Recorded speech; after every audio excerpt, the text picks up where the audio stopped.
Hello viewers, welcome back to my channel. मैं अस्मिताब्दी आज आपके लिए लेकर आई हूँ न्यू क्लास। इस क्लास में मैं आपको पढ़ाने वाली हूँ स्पोकन वर्ड्स में ऑनरिफिक वर्ड्स, जिसे आदर सूचक शब्द कहते हैं। अगर आप मेरे चैनल पे न्यू हैं तो मैं आपको बता दूं कि हम अपनी इस क्लास में स्पोकन इंग्लिश के डे 5 में चल रहे हैं। स्टेप बाय स्टेप हम आगे बढ़ रहे हैं और हम एकदम ज़ीरो लेवल से शुरू किया है मैंने। तो जो ज़ीरो लेवल से इंग्लिश स्पीकिंग करना चाहते हैं तो उन लोगों के लिए ये क्लास बड़ी हेल्पफुल होने वाली है। अगर आपने मेरा चैनल सब्सक्राइब नहीं किया तो आप प्लीज़ मेरे चैनल को सब्सक्राइब कर दें और आप मेरे साथ बिल्कुल अभी और इसी वक्त से जुड़ जाएं।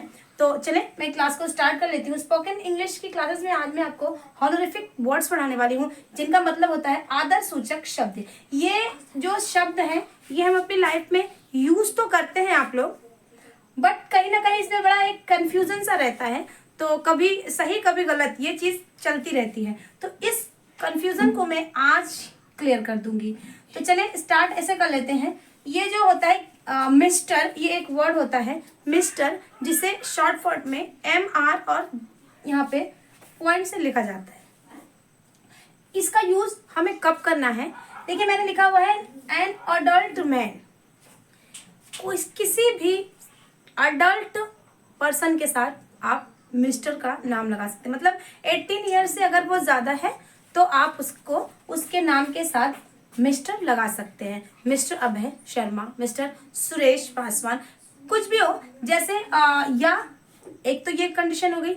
दूसरा, किसी भी सज्जन पुरुष के नाम के आगे आपको मिस्टर लगाना होता है। लैंग्वेज में आदर सूचक शब्द लगाना मैनर है। अगला जो है MRS, किसी भी मैरिड वुमेन के नाम के आगे MRS लगाया जाता है।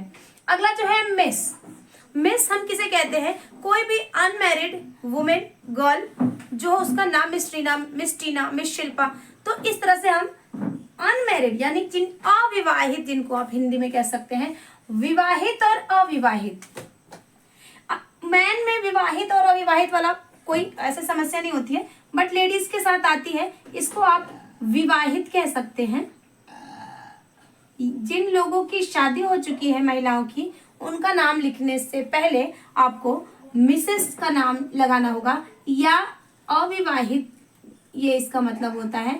तो अविवाहित महिलाओं के नाम के, अविवाहित के नाम के आगे आपको मिस लगाना होता है।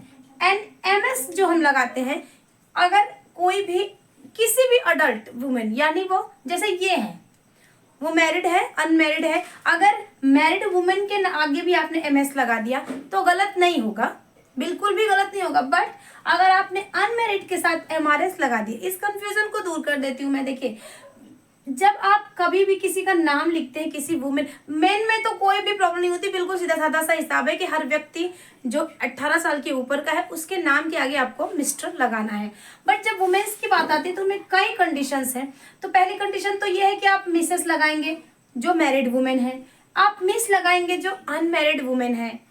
अगर आप MS लिखते हैं तो आपको जरूरी नहीं है कि वो महिला विवाहित है नहीं विवाहित है, नो मैटर। मगर आप अगर किसी अविवाहित के आगे MRS लगा देंगे तो आपका गलत हो जाएगा, या विवाहित के आगे मिस लगा देंगे तो ये भी आपका रॉन्ग हो जाएगा। उस कंडीशन में आप MS का यूज कर सकते हैं। आप अगर कंफ्यूज हैं, कभी ऐसी सिचुएशन आ गई कि आपको समझ में नहीं आ रहा है कि ये महिला मैरिड है अनमैरिड है, तो आप MS का यूज कर ले। या एक और कॉमन सा वर्ड है मैडम या मैम। मैम या मैडम आप किसी भी वुमेन को कह सकते हैं। आपको अगर कोई भी किसी से काम है, किसी को आपको पुकारना है, बुलाना है, अपनी तरफ आपको उसको संबोधित करना है, तो आप उनको उनके नाम के आगे मैम या मैडम कह के उन्हें बुला सकते हैं। आपको नाम भी नहीं पता, नाम भी जानने की ज़रूरत नहीं है, आप इस तरह से आप उन्हें एड्रेस कर सकते हैं।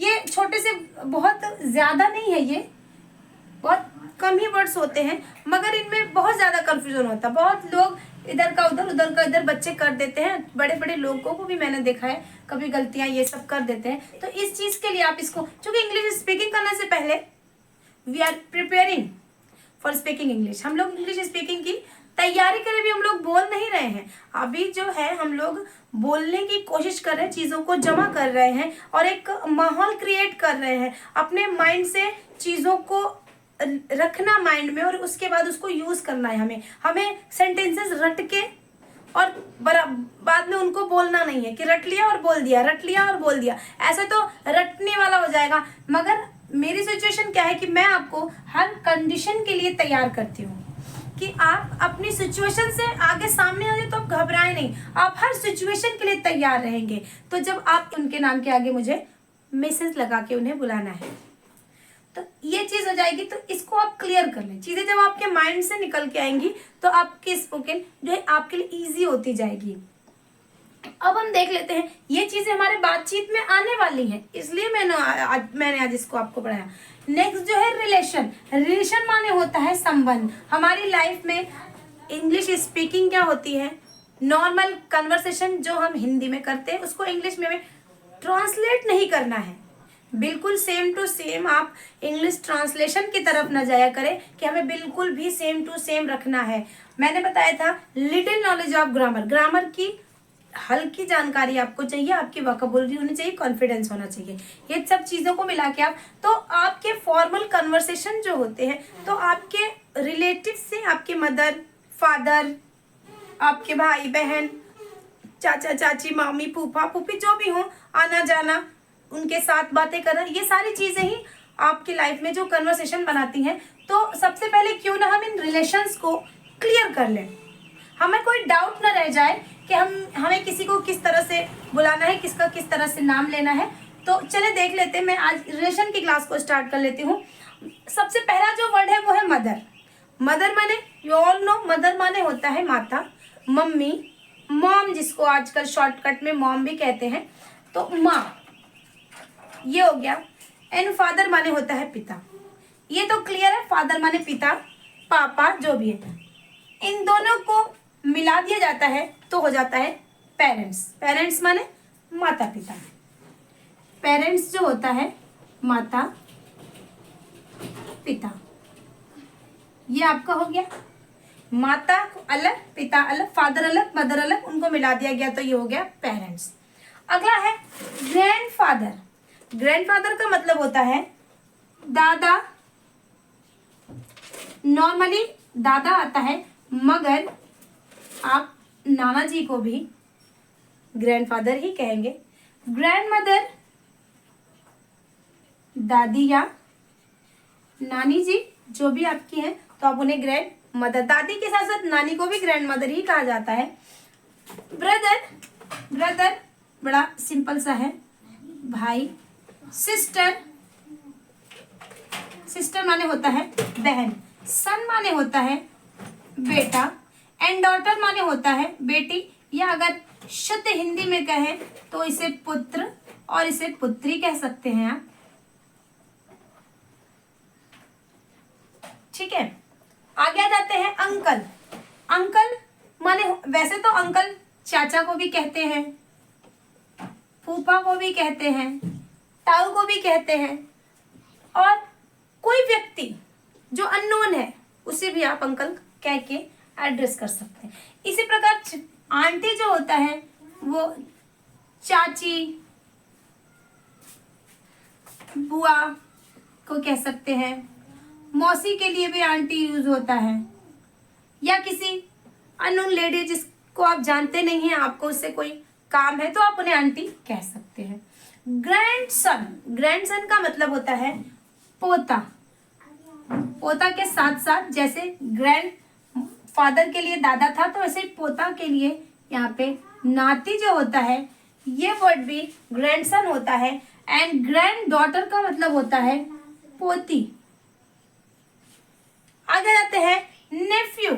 नेफ्यू जो होता है इसका मतलब होता है भतीजा या भांजा, भतीजा या भतीजी। भाई की बेटी या बेटा आप उसे नेफ्यू कहते हैं।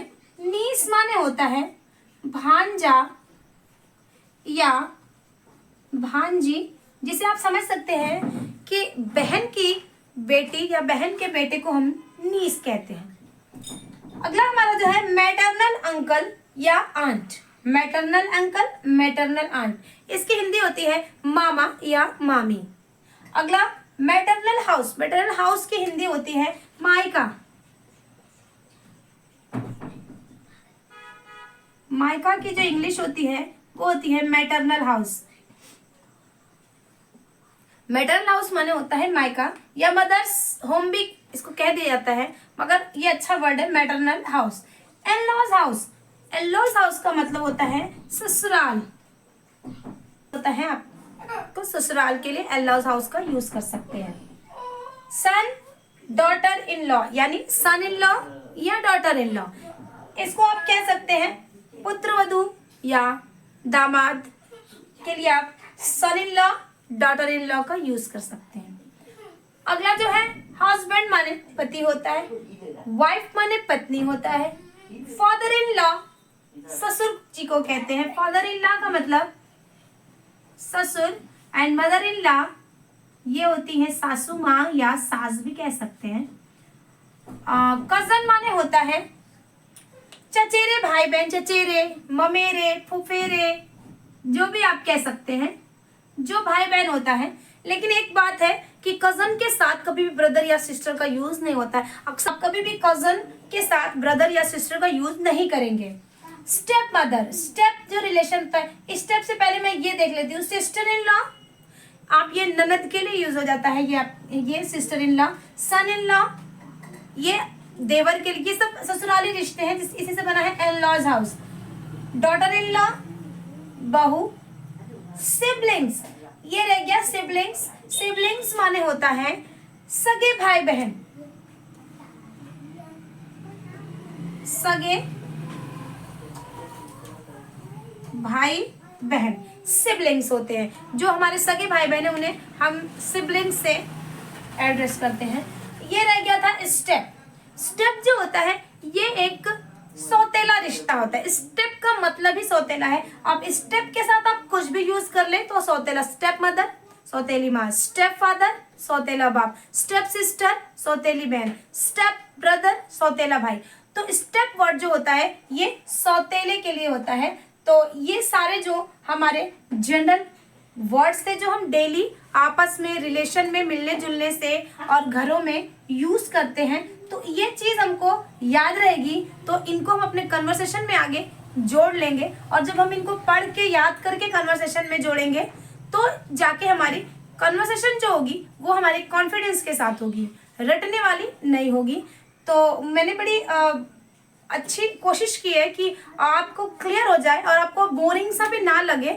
आप बिल्कुल भी इससे बोर मत होइएगा, क्योंकि ये जो चीज़ें हैं ना ये आपके लैंग्वेज में एक इम्प्रेशन बढ़िया सा प्रभाव डालती हैं। जब आप इन चीज़ों का बिल्कुल एग्जैक्ट इस्तेमाल कर लेते हैं तो ये आपकी लैंग्वेज, अगर आप मैंने पहले ही कहा था कि हम देर से बोलेंगे, कम बोलेंगे, लेकिन हम शुद्ध बोलेंगे और अच्छा बोलेंगे। तो उस सीरीज में ये आपकी बड़ी हेल्प करेगा कि जब आप इन चीज़ों को बिल्कुल सही इस्तेमाल कर लेंगे तो ये चीज़ें जो आपकी लैंग्वेज में एक बड़ा अच्छा सा इम्प्रेशन डालेंगी। इम्प्रेशन बहुत ज़रूरी होता है। इंग्लिश लैंग्वेज में बोलने के बाद अगर गलतियाँ ना हो तो वहाँ इम्प्रेशन बड़ा अच्छा बनता है, और इम्प्रेशन तो बहुत ही ज़रूरी होता है। तो मुझे पूरी उम्मीद है कि ये क्लास आपके लिए बड़ी हेल्पफुल रही होगी। तो आप अगर मेरे चैनल पे अभी आप आए हैं तो आप अभी भी मेरे चैनल को सब्सक्राइब कर सकते हैं, और आप मेरी इस क्लास को लाइक कर दिया करें और अपने दोस्तों के साथ ज़रूर से ज़रूर शेयर किया करें। और अपनी राय आप कमेंट्स में कोई छोटे से प्यारे से कमेंट में के रूप में ज़रूर दे दिया करें। तो इसी के साथ मैं आज की क्लास को बंद करती हूँ। उम्मीद है कि आपके लिए क्लास बड़ी हेल्पफुल रही होगी। मिलते हैं अगली क्लास में, कुछ नया सीखते हैं और कन्वर्सेशन के इस सीरीज़ में आगे बढ़ते हैं। Okay, thanks for watching, bye bye.